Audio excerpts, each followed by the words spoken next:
partir.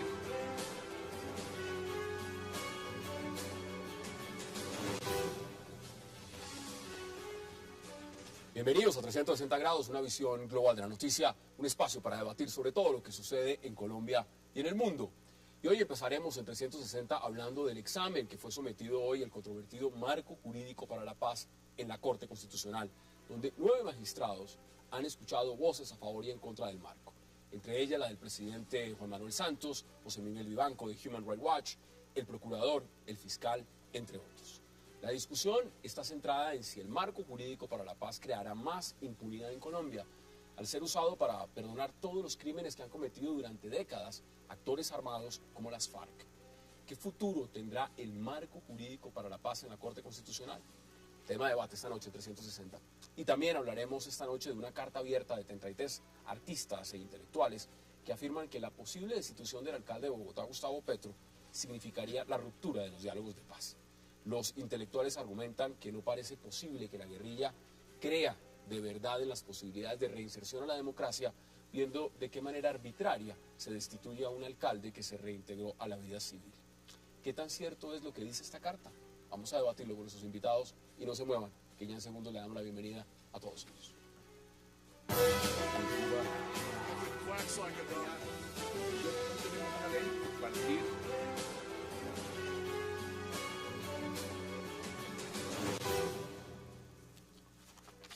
Y qué gusto darle la bienvenida esta noche a 360 a Paloma Valencia y a Carlos Holmes Trujillo. Qué placer que estén acá y gracias por aceptar esta invitación. Gracias por la invitación. Sí, Mire, muchas gracias. Paloma, esto es un tema que hoy lo vimos desde temprano. Puedo decir que muy temprano en la mañana había el presidente Santos exponiendo los argumentos para defender el marco jurídico para la paz en la Corte Constitucional.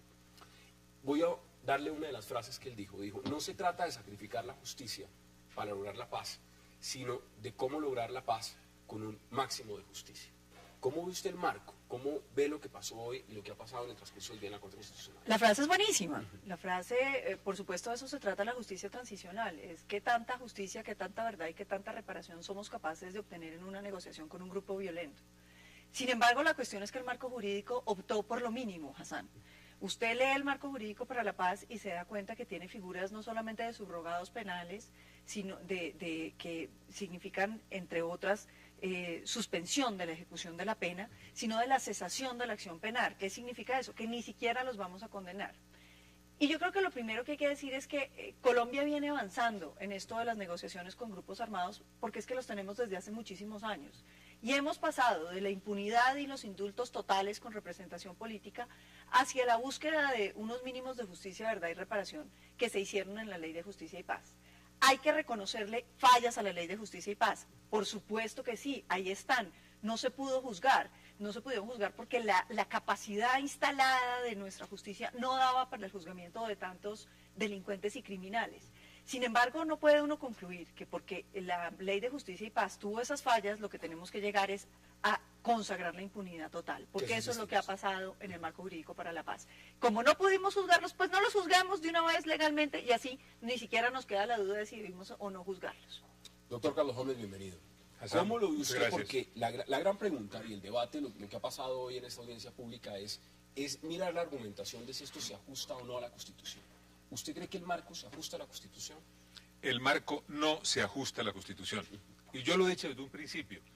Yo he señalado que el marco fue inoportuno, inconveniente, innecesario y además violatorio tanto del Estatuto de Roma como de la Convención Americana de Derechos Humanos.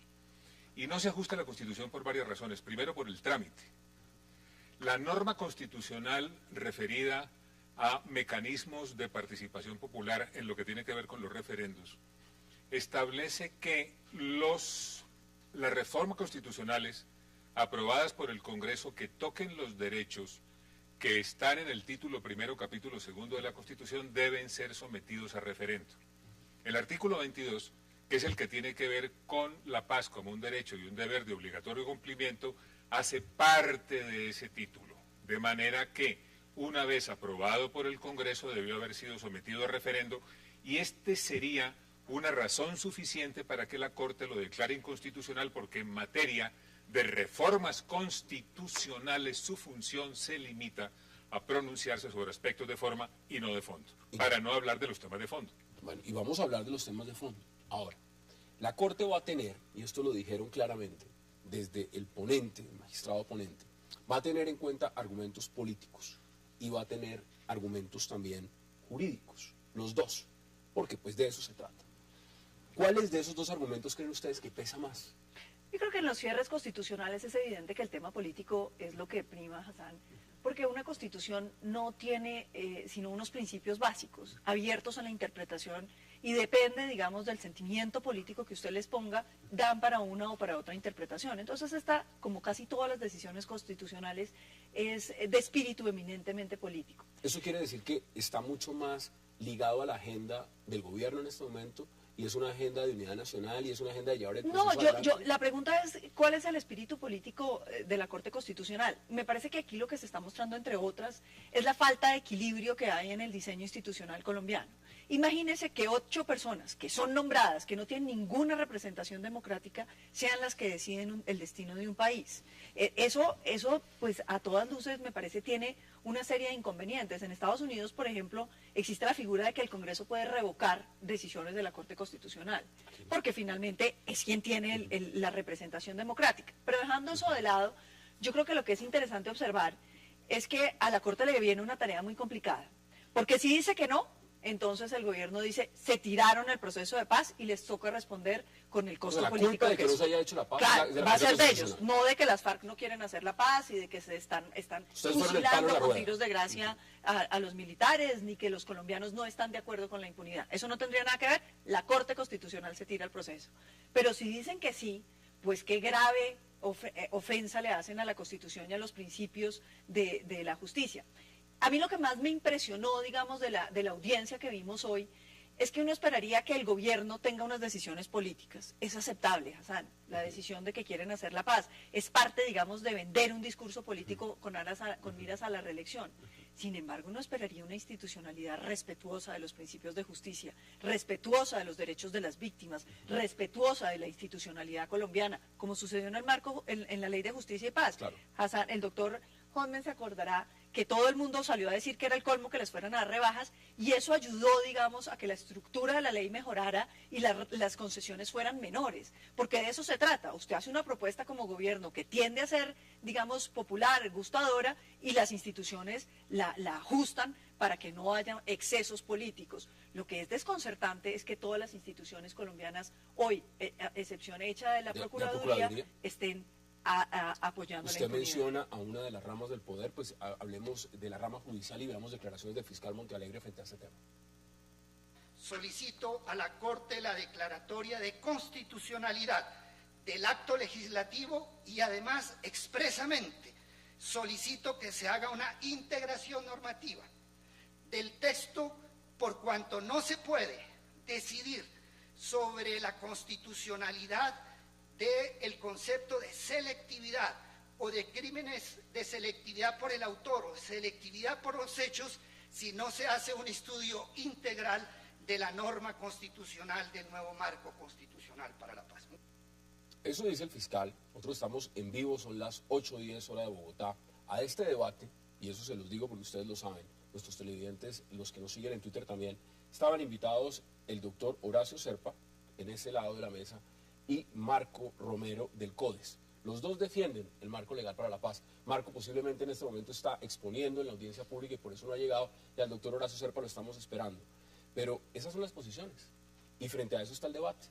Ahora, hay un tema que se lo quiero preguntar de una vez, doctor Holmes, y es, lo dijeron quienes han puesto la demanda frente a la Corte Constitucional y dicen lo siguiente: si el marco entra en vigencia, en el momento en que entre en vigencia, tendríamos dos constituciones funcionando al tiempo. Tendríamos una constitución vigente y una constitución temporal. Y eso de por sí es inconstitucional. ¿Qué dice usted al respecto? ¿Es válido ese argumento? Mire, Hassan, permítame hacer la siguiente reflexión sobre lo que está sucediendo. Aquí hay una gran contradicción. Una gran contradicción que afecta naturalmente la visión que tienen distintas instituciones y sectores sobre el marco para la paz. ¿Cuál es la contradicción? Primero, el Estatuto de Roma fue suscrito por el Estado colombiano y genera a partir de su suscripción unas obligaciones específicas. Ese no es un marco político, ese es un marco jurídico de obligatorio cumplimiento en lo que dice relación con la integralidad de sus normas. El marco jurídico para la paz fue una acción política del gobierno tendiente a facilitar la consecución de la paz. Pero ¿cuál es la contradicción que se genera entonces? Se genera una contradicción por virtud de la cual el texto del marco para la paz viola las obligaciones internacionales del Estado colombiano y esas obligaciones, una vez violadas, tienen unas consecuencias. Las razones de la violación son múltiples, pero déjeme señalar, Hassan, si me lo permite, Claro, unas de las más evidentes. El marco jurídico para la paz permite que los crímenes de guerra puedan llegar a ser considerados como conexos a los delitos políticos. Eso es una barbaridad. eso lo dice el propio marco en su... Claro, en su actividad. en el momento en el cual excluye de la posibilidad de la conexidad solamente el genocidio y los crímenes de lesa humanidad, pero resulta que los delitos contemplados en el estatuto son 4: genocidio, lesa humanidad, crímenes de guerra y delito de agresión. Pero hay algo más grave todavía, Hassan. Resulta que los crímenes de guerra son aquellas conductas que se cometen en desarrollo y con ocasión de un conflicto armado interno. Entonces, el gobierno equivocadamente acepta el conflicto, pero cuando se trata de expedir una norma aprobada por el Congreso para efecto de facilitar unos diálogos de paz, excluye de la posibilidad de que sean considerados conexos los crímenes de guerra. Eso solo es razón suficiente para que la Corte declare inconstitucional el marco para la paz. Mirándolo pragmáticamente, uno el día de hoy ve la audiencia, y en la audiencia la gran mayoría, usted lo decía, por lo menos desde la parte gubernamental, los exponentes están a favor del marco. Y por fuera, académicos y muchos sectores también defienden la posibilidad de que esto se apruebe y le piden a la Corte que lo apruebe, que lo vuelva exequible, pensando en un tema político, pero en un tema ético. Yo creo que hay varias cosas, Hassan. Yo creo que lo primero que hay que reconocer, digamos, es la diferencia de la guerra que han vivido las provincias colombinas y Bogotá. Uno ve que son la gente de Bogotá, que está asentada en el Estado central, que ha visto la guerra a través de la televisión cuando logran salir los crímenes que se cometen, por ejemplo, en mi departamento, que es el Cauca. Y entonces les parece que lo lógico es capitular ante los violentos. Pero ahí yo creo que, digamos, hay una incomprensión del fenómeno de la violencia en Colombia por parte del nivel central, porque no lo ha vivido, porque no le ha tocado ver lo que han visto las regiones colombianas. Los campesinos. Pero si usted le preguntara a la mayoría de los colombianos, ellos le dirían que claro que quieren la paz, y lo muestran las encuestas. Todos queremos la paz. Yo no creo que haya un colombiano que le guste que se asesine. La pregunta es, ¿a qué costo, Hassan? La pregunta es si los derechos de las víctimas pueden simplemente resarcirse porque les dan 20 millones que dice la ley de víctimas. Entonces, hoy está también la doctora Clara Rojas, secuestrada durante 8 años por el grupo narcoterrorista de las FARC, y decía, me parece absolutamente inaceptable que los derechos de las víctimas puedan ser transados por el Estado, porque esos son derechos inalienables, y en eso yo creo que hay que tener en cuenta eso. Y lo segundo, Hassan, es que yo creo que están metiéndole al país un falso dilema, según el cual es paz o guerra. Ese no es el dilema de los colombianos. Y que si no se hace la paz, no hay desarrollo y lo demás. No, y estamos en guerra. Los que nos oponemos a la impunidad es que nos gusta la guerra.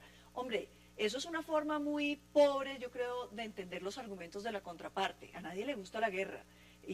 Por supuesto que no, pero es que hay principios, Hassan, que sin los cuales la vida se reduce a la animalidad. Es indudable. Es que usted se pliegue al fuerte. Mire, vamos a ir a la pausa porque al regreso quiero poder preguntarles a ustedes sobre un tema clave, y es la puerta a la impunidad. ¿Cómo la perciben ustedes? Si se abre o no se abre con este marco. Vamos a la pausa y ya regresamos. Entonces,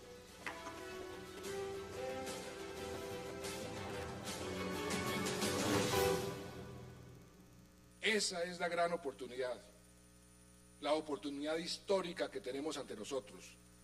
Poner fin al conflicto y de esa manera crear las condiciones para poder dar la mayor satisfacción posible a los derechos de las víctimas. Por eso les digo, este modelo este modelo es todo lo contrario de lo que alegan nuestros opositores. No solo no abre espacios a la impunidad, óigase bien, no abre espacios a la impunidad, sino que satisface de la manera más amplia posible los derechos de las víctimas de un conflicto tan prolongado. Un acuerdo que tenemos que entender ante todo como una oportunidad que depende también de que establezcamos un marco jurídico adecuado, que es precisamente el marco jurídico para la paz. Regresamos a 360. El presidente es enfático y dice, no abre la puerta a la impunidad, no la abre. Hassan, si no la abre, ¿por qué no dejan quitar las dos cosas o las tres cosas, que son tres palabras que pide la Comisión Colombiana de Juristas, que cierran la puerta a la impunidad? Si no la abre, ¿por qué no la arreglan? ¿Por qué no lo hacen? ¿Por Mire, qué no lo hacen? Pues, ¿cuál ¿cuál es el problema? Voy a ser más claro. Una cosa es decir que abre la puerta y otro es lo que dice el procurador. El procurador va más allá en los términos. Dice, garantiza la impunidad. No dice, abre la puerta. Yo voy Dice, más allá, garantiza. Hassan. La promueve. Promueve la impunidad. No solamente abre la puerta y la garantiza, sino que la promueve. ¿Por qué estoy haciendo esta afirmación? La priorización y la selección abren la puerta a la impunidad. La suspensión condicionada de la pena garantiza la impunidad. No iniciar las acciones penales en determinados casos garantiza la impunidad.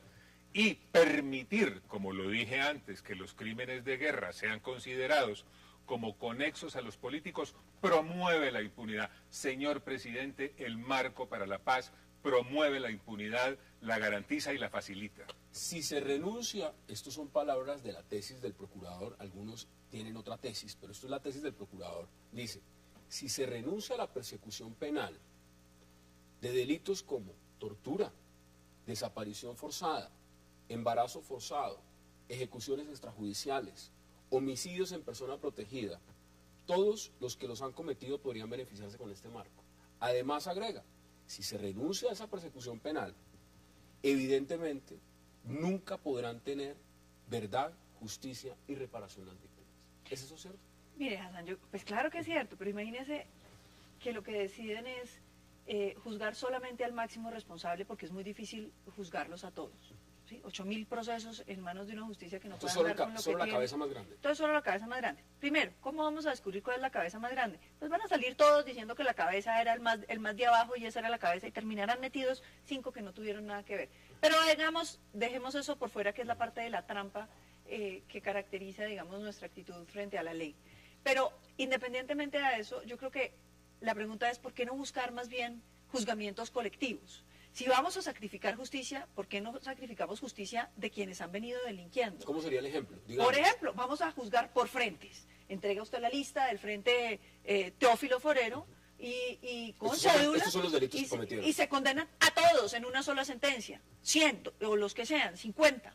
Y así sucesivamente. Pero entonces dicen no, porque es que hay que individualizar cada cristiano. Pero entonces tenemos que ceder, son los colombianos que no hemos estado delinquiendo y las víctimas al derecho que le corresponden en favor de que cada uno tenga su juzgamiento. Entonces, como eso sería violarle los derechos a ellos, mejor no juzguemos a ninguno. Yo creo que ahí hay una serie de temas, digamos, que no se pudieron discutir en el escenario natural que era el Congreso, porque es que cabe recordar, Hassan, cómo fue la discusión del marco jurídico para la paz.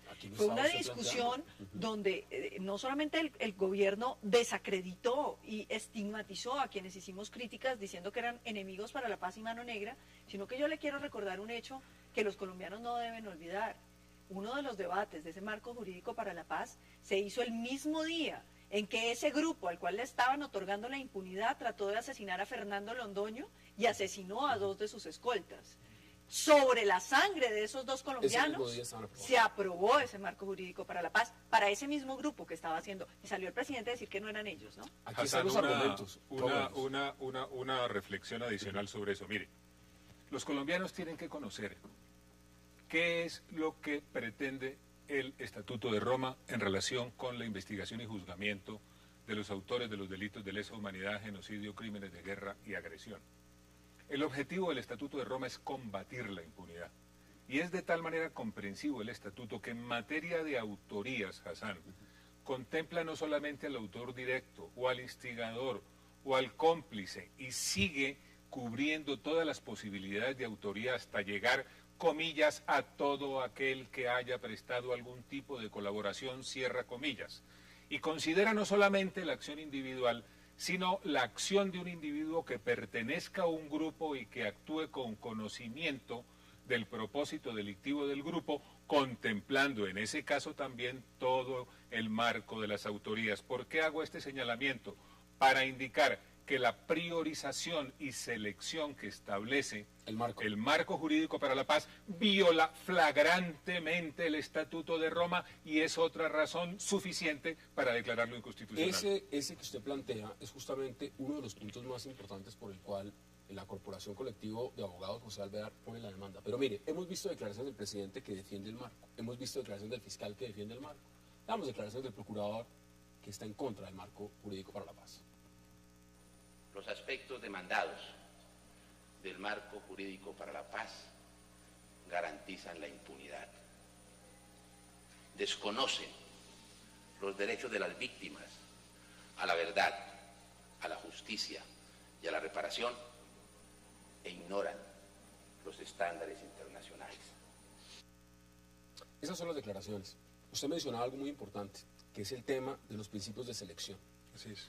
Mire, la demanda de inconstitucionalidad ante el Alto Tribunal considera que los principios de selección de los culpables y la priorización de los delitos que contempla el marco jurídico para la paz son el punto más importante a estudio del tema constitucional. ¿Eso qué significa? Lo que usted está diciendo. Es decir, a unos les vamos a dar selectivamente, la justicia se aplicaría para estos y para otros de otra forma. Eso en justicia transicional, los que aprueban el marco dicen es necesario. Porque al final, éticamente, necesitamos encontrar una solución de paz. Y tenemos que llegar por esa vía. ¿Eso es cierto o existen otros caminos? Hombre, Hassan, yo creo que uno no puede llegar al extremo de creer que porque uno deroga el código penal, acaba con el delito. Entonces, usted deroga el código penal y ya no hay delito, fíjese. Puede solucionar con una sola ley toda la criminalidad del país. No, de lo que se trata es que hay principios que hacen la vida humana y no animal. Es decir, los principios de justicia son los que dan origen al Estado. Cuando cada una de las personas renuncia al derecho de la venganza, que es exactamente la antítesis de la justicia, porque es que aquí nos han dicho que es que los que criticamos el marco para la paz o criticamos el proceso de La Habana es que somos guerreristas y que somos vengativos. Claramente lo han dicho. Vengativos, que somos gente rencorosa. Yo creo que, hombre, no han entendido de qué se trata la justicia estatal.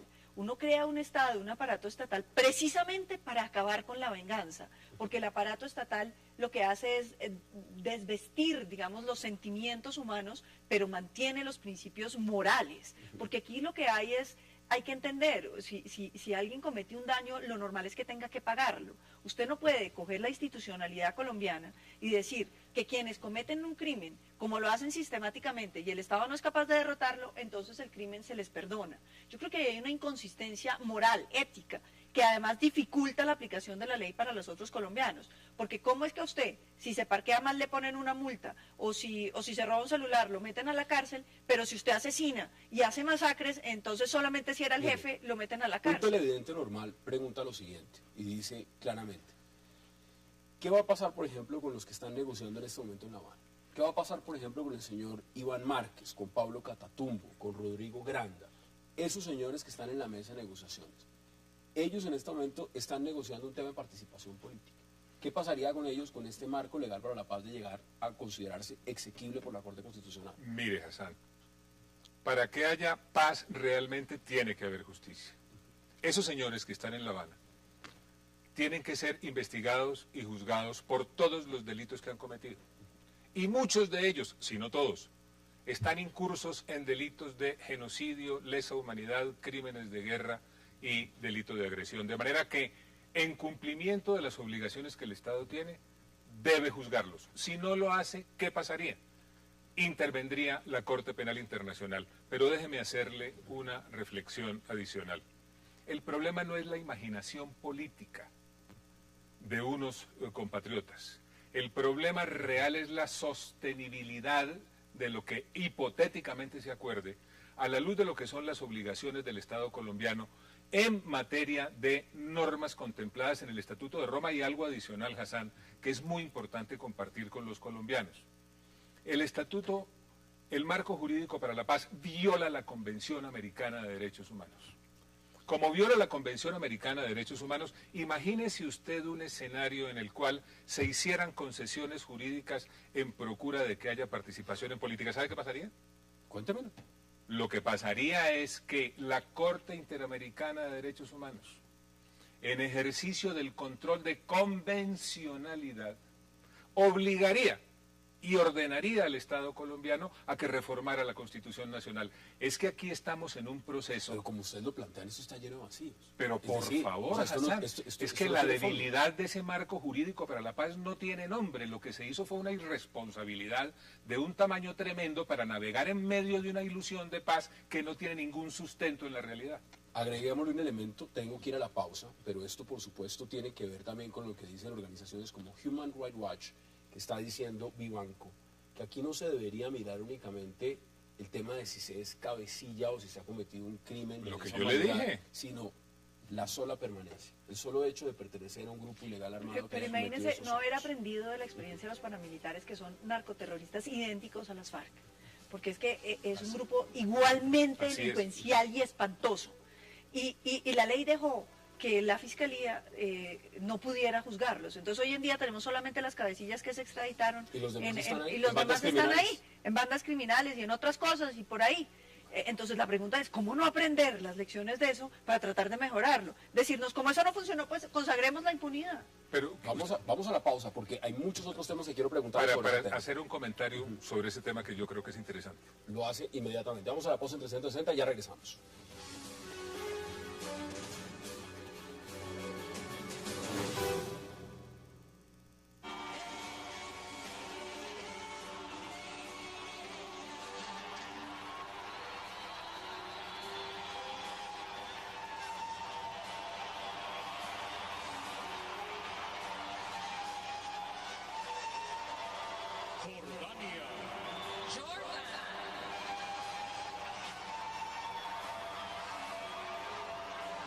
Señal Colombia, que es el canal oficial de los Juegos Deportivos Mundiales Cali 2013, acaba de ganar, señoras y señores, en Montevideo 4 premios a la mejor televisión pública latinoamericana.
Bueno, estamos aprovechando también, porque este es un momento para Cali muy importante. Estamos viendo en directo la imagen de lo que son estos Juegos Mundiales, los World Games, que tienen la inauguración. Ustedes de esa región del país, me imagino que se siente muy contento de ver lo que está pasando. Hassan, déjeme decirle que me emociona, ahí me palpita el corazón. Esa ciudad me dio la oportunidad de ser su primer alcalde elegido popularmente y no puedo menos que decir ahora que viva mi Cali del alma hoy y siempre. Aquí hay un elemento, y yo todo también lo pongo como un elemento. El presidente Santos afortunadamente está diciendo en un comunicado que todo está bien con su salud, pero iba para allá. Está diciendo que tiene un simple rezago de bronquitis. Pero también estaban diciendo algunos que lo iban a rechiflar en ese estadio. Paloma prefirió irse para una región un poco más fría. Se fue para Paipa. Allá se hace mucho frío, hay que abrigarse bastante. A la reunión, a la convención del partido de la U. Porque en Cali, por eso le preguntaba cómo está el clima a esta hora. Una gripe, una bronquitis es un buen clima. En Paipa hay que abrigarse bastante. ¿Usted cree, digamos, que en el marco de lo que estamos debatiendo nosotros, que tiene que ver con todo el concepto de la paz y el marco jurídico, este tipo de eventos, el desarrollo del país, todo esto, cambiaría el escenario político si la paz no se firma? Es decir, la paz tiene que firmarse para que Colombia siga siendo y siga creciendo. O vamos a seguir como venimos, y dicen los críticos, durante muchos años viviendo en la guerra. Hombre, Hassan, yo lo que pasa es que creo que decirle al proceso de La Habana que es la consecución de la paz me parece que es una gran mentira. Lo primero que hay que entender es que no porque las FARC dejaran los fusiles y cumplieran los acuerdos, lo cual es cuestionable porque es gente tramposa que se ha probado tramposa todos los días, y cuando usted hace pactos con tramposos, eso se llama estafa. Pero dejemos eso de lado, creámosles. Diga usted que todos dejan los fusiles, al día siguiente no amanecemos en paz, Hassan, porque el problema de Colombia es mucho más estructural. Aquí hay BACRIM, aquí hay ELN, y el día que acaben todos esos habrá otra cantidad. Aquí hay una cosa que se llama narcotráfico. Mientras nosotros no tengamos una solución definitiva para el problema del narcotráfico, va a haber un combustible que permite generar economías ilegales y que construye ejércitos para proteger un negocio multimillonario. Y además de eso, como si faltara más, ahora tenemos el negocio de la minería ilegal, que está creciendo en el país desaforadamente, y eso también implica unos ejércitos para cuidar las minas ilegales, una cantidad de delincuentes y terroristas extorsionando a la gente para sacar la plata. Es decir, Colombia, no porque firme con la FARC va a encontrar la paz, ojalá así fuera. ¿Qué dice usted frente a los que plantean que los críticos de este marco legal para la paz, y lo pregunto a ambos, están hablando de supuestos? Son supuestos, que lo que realmente... Los escenarios que ustedes plantean son escenarios que yo le contesto en una frase. Que no han pasado. Pero entonces, ¿por qué no quitamos las tres palabras? ¿Por qué no las quitamos? Si son todas imaginaciones de nosotros y eso no va a pasar y eso no tiene que pasar, pues quitémoslas. ¿Y cuál es el problema? Si no quieren que haya impunidad, pues quitemos los elementos que dan lugar a la impunidad y así todos estamos tranquilos. Pero fíjense que hay una insistencia del gobierno en mantenerlos. De manera que entonces, si no hay necesidad, ¿para qué tenerlos? Bueno, pero ellos están diciendo... Dejen de hablar de supuestos. Ahora, hay un tema fundamental y lo plantean todos desde La Habana hasta este proceso, y es el siguiente. ¿Cómo le van las víctimas? ¿Cómo le van las víctimas con este marco legal para la paz, con este marco jurídico? Con el marco para la paz muy mal porque abre la puerta para la impunidad, la garantiza y la promueve. ¿No hay verdad? No hay verdad, no hay justicia, y en esas condiciones no puede haber reparación. Justicia, verdad y reparación y garantías de no repetición tienen que ir juntas desde el punto de vista del respeto a los derechos de las víctimas. Y no son supuestos, Hassan. El Estatuto de Roma no es un supuesto, es una obligación internacional del Estado. La Convención Americana no es un supuesto, es una obligación del Estado colombiano. La priorización y selección que establece el marco para la paz no es un supuesto, ahí está consagrada en la Constitución. Abrirle la puerta a que los crímenes de guerra sean considerados como conexos a los políticos no es un supuesto, hace parte de la reforma constitucional. Que se suspenda la investigación penal tampoco es un supuesto, es una realidad que dice el marco. Por favor, si ahí está, esas son las posibilidades que se abrieron. Es que eso se hizo para promover la impunidad en procura de facilitar la consecución de la paz, visión equivocada de este gobierno que preside el doctor Juan Manuel Santos. Usted decía y mencionaba a Clara Rojas de País Libre. Le voy a dar unas declaraciones que dio de ella. Dice, estamos en desacuerdo con un marco jurídico que pase por alto los derechos de las víctimas. Es decir, acá hay un tema fundamental, son las víctimas. Claro. Pero es que fíjense que el presidente Juan Manuel Santos tiene una interpretación muy extraña de los derechos de las víctimas. Él cree que porque se aprobó la ley de víctimas que consagra 20 millones, en el mejor de los casos, a las víctimas, entonces con eso se resarcen. Yo le pregunto, Hassan, por supuesto que los 20 millones pues le ayudan a usted a solventar la situación crítica y es importante que se paguen, pero lo que verdaderamente resarce la persona es la justicia y es la verdad. Es saber usted qué fue lo que pasó, que esa persona pague. ¿Cómo van a saber la verdad si se está diciendo que renuncian a la investigación penal? Pues ese o sea, es si el uno punto. No puede investigar, ¿cómo puede llegar a la verdad? Ese es el punto por el cual la doctora Rojas muy acertadamente señala que los derechos de las víctimas no son transables. Pero fíjense que además hay una cosa que me parece a mí especialmente sensible del tema, y es el creer que las FARC pueden simplemente lavarse las manos de lo que ha pasado y salir tranquilos a hacer política. Es que el presidente lo ha dicho, eso no nos lo inventamos nosotros. Dice, les cambien las balas por los votos. Eso no nos lo inventamos nosotros, lo dice el presidente cada rato. Entonces fíjese que ahí hay una pregunta que es de índole ético, y es ¿hasta dónde Colombia va a seguir por el camino de premiar a los delincuentes? Porque fíjate que yo le decía, está el narcotráfico y está toda esta desobediencia civil gigantesca y generalizada donde la gente colombiana no quiere cumplir la ley. Y yo creo que eso se debe a que la justicia es selectiva y se han hecho muchas excepciones a la hora de la ley. Mientras sigamos haciéndole excepciones a la ley, la gente va a sentir que al final le van a hacer la excepción a ellos también, porque nadie entiende que la excepción sea para Hassan y no sea para mí. Entonces, por supuesto, todos los colombianos lo que queremos es que a nosotros no se nos aplique la ley. Y fíjense que eso es lo que ha generado este desorden y este caos en el que la gente no quiere cumplir la ley. En este momento le voy a leer lo que están diciendo, por ejemplo, desde la alta oficina del Comisionado de Naciones Unidas para los Derechos Humanos. Dice, ni indultos ni amnistías se pueden aceptar en crímenes contra los derechos humanos. Las víctimas dicen, estamos en desacuerdo con ese marco jurídico. Vehementemente Human Rights Watch también dice lo mismo. Es decir, aquí hay una confluencia de factores externos que nos están diciendo, prendan las alarmas. Lo que se puede llegar a volver exequible si la Corte Constitucional llega a aprobarlo, eso va a terminar abriendo un gran marco de impunidad hacia el futuro. No le quepa ninguna duda de eso, Hassan. Repito, el marco para la paz que aprobó el Congreso en virtud de la iniciativa del Ejecutivo que preside el doctor Juan Manuel Santos, promueve la impunidad. Y como promueve la impunidad, viola obligaciones adquiridas por el Estado colombiano. Y como viola obligaciones adquiridas por el Estado colombiano, eso conduciría a que si se firma hipotéticamente un acuerdo con esas bases, eso no sería jurídicamente ni políticamente y dejaría al país en una situación de violencia y de incertidumbre aún más preocupante. Acá me quedan menos de un minuto y medio. Quiero aprovecharlo con dos preguntas para ustedes, que lo hubiera hecho también al doctor Horacio Serpa y también a Marcos Romero, y es la siguiente. El informe de memoria histórica que nos revelaron ayer nos muestra un drama, unas cifras realmente brutales de lo que es el conflicto armado en Colombia. Y uno diría que el mejor camino para que esto no continúe es firmar la paz. Y evidentemente en eso confluyen prácticamente todos los sectores, que es encontrar la paz. La gran pregunta es, Paloma Valencia, ¿usted cree que las FARC, esas FARC que están sentadas hoy en La Habana, el señor Pablo Catatumbo, el señor Granda, el señor Santrich, ellos quieren la paz? ¿Realmente quieren la paz? Yo no creo que ellos quieran la paz, porque Hassan, si ellos quisieran la paz, dejan las armas y habría la cesación de la violencia. Es decir, no es que tengamos una lista en el Estado colombiano donde nos digan quiénes son los guerrilleros. Si ellos dejaran las armas, el ejército no va a salir detrás de ellos porque entre otras no sabemos quiénes son.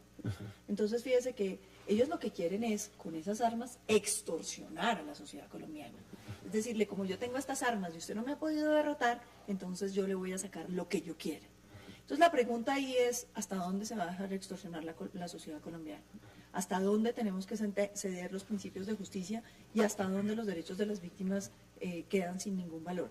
Por supuesto que las negociaciones necesitan concesiones, eso no podemos ser ingenuos. Claro que necesitan concesiones. Y por supuesto que cuando uno tiene un grupo de esos, pues lo ideal es hacer algunas concesiones, pero no pueden ser concesiones de representación política de impunidad. Yo creo que eso es inaceptable éticamente. En menos de 30 segundos, ¿usted cree que las FARC quieren realmente firmar un acuerdo de paz? No quieren la paz, quieren el poder, y nosotros tenemos que propender por una paz que sea el resultado de la acción legítima de las fuerzas del Estado, sin impunidad, sin negociar políticas públicas con el terrorismo. Esa es la paz que debemos buscar. Vamos a la pausa, porque también les quiero preguntar sobre una carta que enviaron, y lo leí en el titular de entrada, con respecto al alcalde Gustavo Petro. Ya regresamos.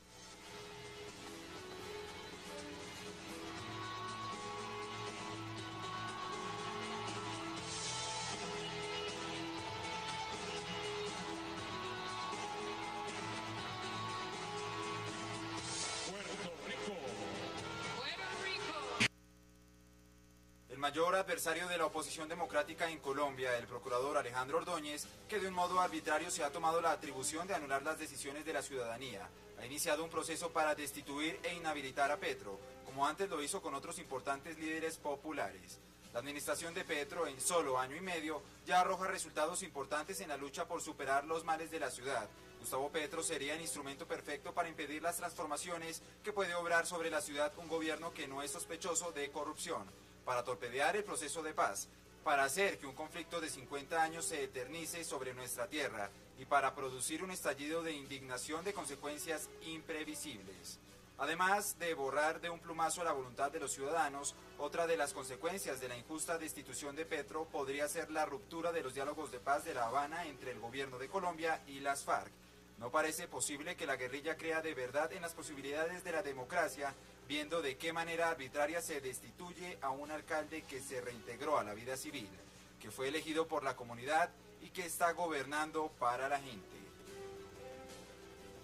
Regresamos a 360. Esos son extractos de la carta, repito, de 33 artistas intelectuales que manifiestan apoyo al alcalde Gustavo Petro. Paloma, la carta, vuelvo y lo repito, plantea lo siguiente.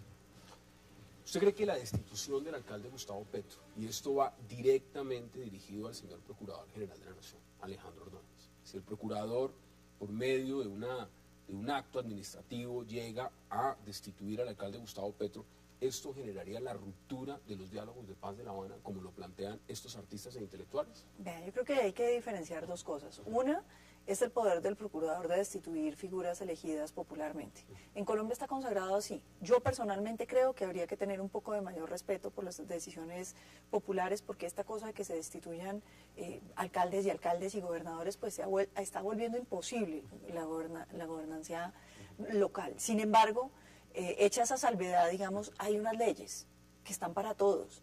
Los alcaldes que se han destituido en el país no son solamente reinsertados. No puede ser que por el hecho de que Petro militó en el M-19, entonces ahora tenga como una especie de cobertura que lo protege de la ley que se le aplica a los otros. Fíjese que esto es el tema de la prolongación de las excepciones de la ley.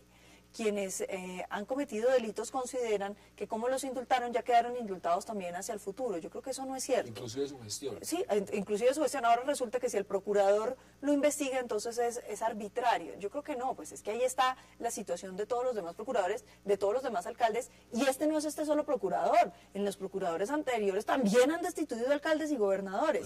Ahora, uno tiene que dar el debate del lado ideológico, pero además me parece muy grave que tratan de buscarle consecuencias a las FARC, porque entonces es decirles, no, es que si hacemos la amnistía con ustedes, siéntanse indultados de aquí para adelante. Resulta que si usted comete fallas en la función disciplinaria, entonces... O la administración de un cargo público que usted ejerza no es la mejor, entonces no se podría investigar tampoco. No se puede investigar, y ahora resulta que, fíjese que esto es muy interesante, no solamente está siendo pues analizado disciplinariamente el comportamiento de Petro frente a las basuras, que ahora además nos enteramos que la empresa que creó en el acueducto de Bogotá terminó pagando salarios exorbitantes que terminan en que la van a liquidar 2 años después de haberla creado, con un despilfarro gigantesco que le va a merecer una investigación fiscal también al distrito, o por lo menos al acueducto, porque esos son recursos del distrito. Entonces tampoco se puede investigar porque era del M-19. Pues lo que están diciendo Hombre, en esta yo creo carta, que eso es una cosa triste para quienes... ¿Cómo lo ve usted? firman. Porque al final de cuentas lo que muchos están diciendo es que la negociación puntual en este momento, que es el tema de participación política, el día de mañana alguien de las FARC podría ocupar un cargo público, pero que si llega a ocupar un cargo público inmediatamente es destituido por un alto funcionario como el procurador, entonces no van a querer sentarse y que hay ruptura de diálogos. ¿Usted cómo ve esa argumentación? No, yo no creo en esa argumentación, estoy totalmente de acuerdo con lo que ha dicho Paloma. Eso sería tanto como sostener que si el procurador absuelve a Petro, entonces se hará la paz. Eso no tiene absolutamente ningún sentido. La ley es la ley hay que aplicarla y la ley hay que cumplirla. Pero déjame decirle una cosa adicional. Además de eso, en Bogotá está avanzando un proceso de revocatoria del alcalde Petro. Entonces, dirían también los intelectuales que si es revocado, eso afectaría a la mesa de La Habana. Están diciendo que detrás, y los críticos han dicho, detrás de ese proceso están las mafias y están todos los que quieren es ir en contra de la... Mire, yo soy un amigo de los mecanismos de participación popular. Soy autor de la figura del voto programático, que es la que permite revocatoria de gobernadores y de alcaldes en caso de incumplimiento de los programas, de manera que todo lo que tenga que ver con pronunciamientos populares, según mi opinión, debe ser bienvenido. Otro elemento que dice la carta es el siguiente. Dice que el procurador es el mayor adversario de la oposición democrática en Colombia. No, pero es que fíjese esa democracia que es que solamente los que piensan como ellos tienen espacio en la democracia. Eso sí es una democracia muy extraña. Resulta que el procurador representa una minoría, una fracción, una mayoría, lo que usted quiera, pero representa un sentir de cierta población colombiana. La democracia tiene que dejar que todo el mundo quepa, que entonces la democracia es solamente que estén todos los que piensan como ellos. Entonces, el único que hay del otro lado resulta que es antidemocrático porque no piensa como ellos. Hombre, ¿quiénes son los antidemocráticos? Usted sabe que esta carta la firma entre muchos, está León Valencia, pero está también Baltasar Garzón.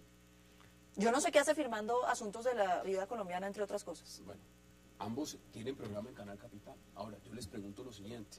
Esto, además, dice lo siguiente. El procurador se ha tomado las atribuciones de anular todas las decisiones de la ciudadanía. Cuando veíamos, y retomo los dos temas, cuando veíamos lo que estaba sucediendo esta mañana en la audiencia pública, en el tema del marco jurídico para la paz, por eso me parece importante verlo en un contexto más amplio, podemos decir, sin unos porcentajes exactos, que la gran mayoría de los expositores defendían el marco jurídico para la paz. Es decir, solo una minoría, un sector minoritario estaba haciendo oposición a este marco jurídico. Hoy, repito, a este debate estaban invitados dos de las personas que defienden ese marco. Por razones ajenas a nuestra voluntad no pudieron asistir. Pero, ¿qué nos dice eso de lo que está pasando? Que el procurador, por ejemplo, que es uno de los críticos, entonces, por ser crítico del marco o por estar haciendo estas investigaciones, está anulando a la ciudadanía y está anulando a la oposición en Colombia. ¿Es eso lo que nos quieren decir? No, pero de ninguna manera, esa no puede ser la conclusión. Además, tenemos que decir lo siguiente. El marco jurídico para la paz promueve la impunidad. Una paz con impunidad no es paz, sino más violencia. La paz sin impunidad es el verdadero camino hacia la paz. Deme sus conclusiones. Mire, yo lo que veo en esa carta es francamente una intolerancia por quienes piensan distinto. Es decir, que no es demócrata el que no esté de acuerdo con ellos. Hombre, entonces, ¿en qué consiste la democracia? Si es que la democracia es precisamente que haya alternativas de pensamiento. Aquí hay un solo miembro del gobierno o digamos del estamento estatal que piensa distinto, que es el procurador Ordóñez. Uno podrá estar de acuerdo o no, pero esa es una postura respetable y que representa algún sentir de la población colombiana y así tiene que interpretarse. Han investigado otros alcaldes, han destituido otros alcaldes y gobernadores. Ahora, yo no estoy personalmente de acuerdo con eso. Yo creo que eso habría que limitarlo. Es un superpoder. Muchos dicen es un superpoder claro, de la pero es que ahora estamos en los superpoderes. Mire, ahorita toca que el presidente y que el Congreso y que todo el mundo desfile ante la Corte Constitucional para decidir si hay marco jurídico para la paz, porque la Constitución quedó mal hecha. Eso es una realidad, es una Constitución que no creó un buen sistema de frenos y contrapesos. Pero eso es una discusión, digamos, teórica que no tiene cabida.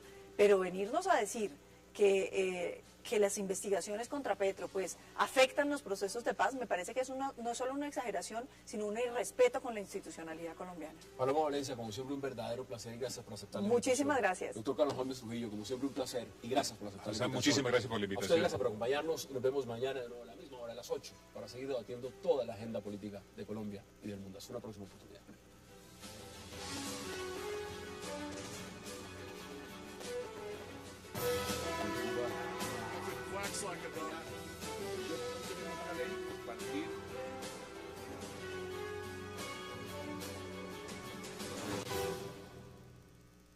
Políticos y va a tener argumentos también jurídicos, los dos, porque pues de eso se trata.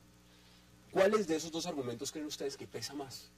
Yo creo que en los cierres constitucionales es evidente que el tema político es lo que prima, Hassan, porque una constitución no tiene sino unos principios básicos, abiertos a la interpretación y depende, digamos, del sentimiento político que usted les ponga, dan para una o para otra interpretación. Entonces esta, como casi todas las decisiones constitucionales, es de espíritu eminentemente político. Eso quiere decir que está mucho más ligado a la agenda del gobierno en este momento y es una agenda de unidad nacional y es una agenda de llevar el proceso adelante. La pregunta es, ¿cuál es el espíritu político de la Corte Constitucional? Me parece que aquí lo que se está mostrando, entre otras, es la falta de equilibrio que hay en el diseño institucional colombiano. Imagínese que 8 personas que son nombradas, que no tienen ninguna representación democrática, sean las que deciden el destino de un país.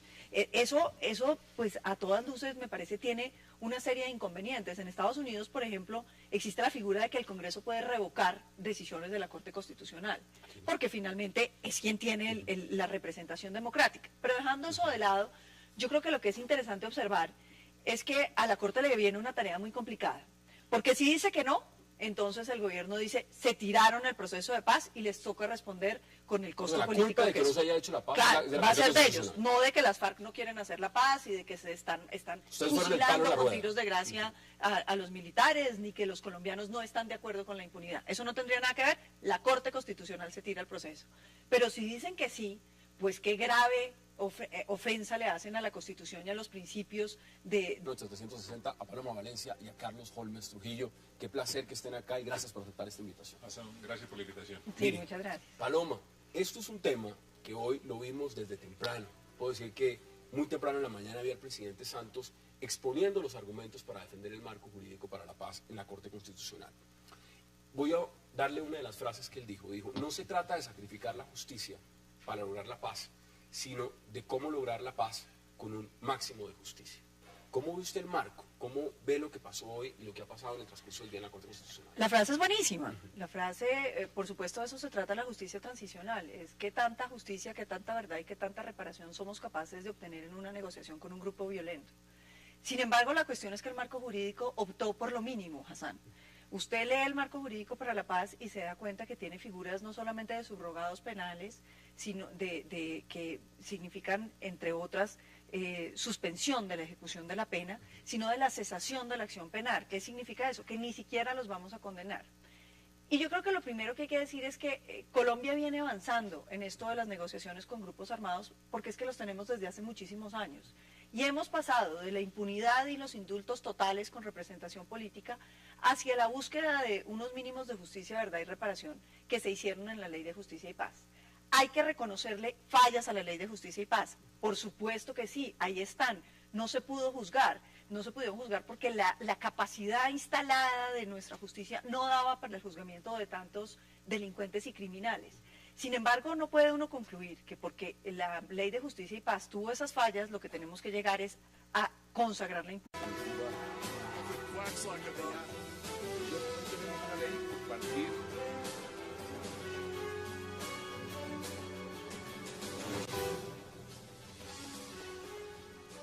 Bienvenidos a 360 grados, una visión global de la noticia, un espacio para debatir sobre todo lo que sucede en Colombia y en el mundo. Y hoy empezaremos en 360 hablando del examen que fue sometido hoy el controvertido Marco Jurídico para la Paz en la Corte Constitucional, donde 9 magistrados han escuchado voces a favor y en contra del marco. Entre ellas la del presidente Juan Manuel Santos, José Miguel Vivanco de Human Rights Watch, el procurador, el fiscal, entre otros. La discusión está centrada en si el marco jurídico para la paz creará más impunidad en Colombia, al ser usado para perdonar todos los crímenes que han cometido durante décadas actores armados como las FARC. ¿Qué futuro tendrá el marco jurídico para la paz en la Corte Constitucional? Tema de debate esta noche en 360. Y también hablaremos esta noche de una carta abierta de 33 artistas e intelectuales que afirman que la posible destitución del alcalde de Bogotá, Gustavo Petro, significaría la ruptura de los diálogos de paz. Los intelectuales argumentan que no parece posible que la guerrilla crea de verdad en las posibilidades de reinserción a la democracia, viendo de qué manera arbitraria se destituye a un alcalde que se reintegró a la vida civil. ¿Qué tan cierto es lo que dice esta carta? Vamos a debatirlo con nuestros invitados y no se muevan, que ya en segundos le damos la bienvenida a todos ellos.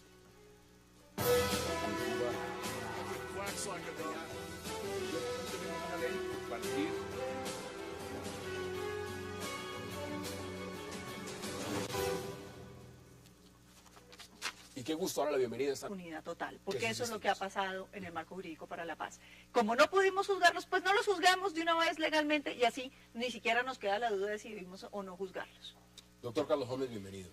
¿Cómo lo ve usted? Porque la gran pregunta y el debate, lo que ha pasado hoy en esta audiencia pública es mirar la argumentación de si esto se ajusta o no a la Constitución. ¿Usted cree que el marco se ajusta a la Constitución? El marco no se ajusta a la Constitución. Y yo lo he dicho desde un principio. Yo he señalado que el marco fue inoportuno, inconveniente, innecesario y además violatorio tanto del Estatuto de Roma como de la Convención Americana de Derechos Humanos. Y no se ajusta a la Constitución por varias razones. Primero, por el trámite. La norma constitucional referida a mecanismos de participación popular en lo que tiene que ver con los referendos establece que las reformas constitucionales aprobadas por el Congreso que toquen los derechos que están en el título primero, capítulo segundo de la Constitución, deben ser sometidos a referendo. El artículo 22, que es el que tiene que ver con la paz como un derecho y un deber de obligatorio cumplimiento, hace parte de ese título, de manera que, una vez aprobado por el Congreso, debió haber sido sometido a referendo, y este sería una razón suficiente para que la Corte lo declare inconstitucional, porque en materia de reformas constitucionales su función se limita a pronunciarse sobre aspectos de forma y no de fondo, para no hablar de los temas de fondo. Bueno, y vamos a hablar de los temas de fondo. Ahora, la Corte va a tener, y esto lo dijeron claramente desde el ponente, el magistrado ponente, va a tener en cuenta argumentos de la justicia. A mí lo que más me impresionó, digamos, de la audiencia que vimos hoy, es que uno esperaría que el gobierno tenga unas decisiones políticas. Es aceptable, Hassan, la decisión de que quieren hacer la paz. Es parte, digamos, de vender un discurso político con miras a la reelección. Sin embargo, uno esperaría una institucionalidad respetuosa de los principios de justicia, respetuosa de los derechos de las víctimas, respetuosa de la institucionalidad colombiana, como sucedió en el marco, en la Ley de Justicia y Paz. Claro. Hassan, el doctor Hodgman se acordará que todo el mundo salió a decir que era el colmo que les fueran a dar rebajas, y eso ayudó, digamos, a que la estructura de la ley mejorara y las concesiones fueran menores, porque de eso se trata. Usted hace una propuesta como gobierno que tiende a ser, digamos, popular, gustadora, y las instituciones la ajustan para que no haya excesos políticos. Lo que es desconcertante es que todas las instituciones colombianas hoy, a excepción hecha de la Procuraduría, estén apoyando Usted la impunidad. menciona a una de las ramas del poder, pues hablemos de la rama judicial y veamos declaraciones del fiscal Montealegre frente a ese tema. Solicito a la Corte la declaratoria de constitucionalidad del acto legislativo y además expresamente solicito que se haga una integración normativa del texto, por cuanto no se puede decidir sobre la constitucionalidad del concepto de selectividad o de crímenes de selectividad por el autor o selectividad por los hechos si no se hace un estudio integral de la norma constitucional del nuevo marco constitucional para la paz. Eso dice el fiscal. Nosotros estamos en vivo, son las 8:10 hora de Bogotá.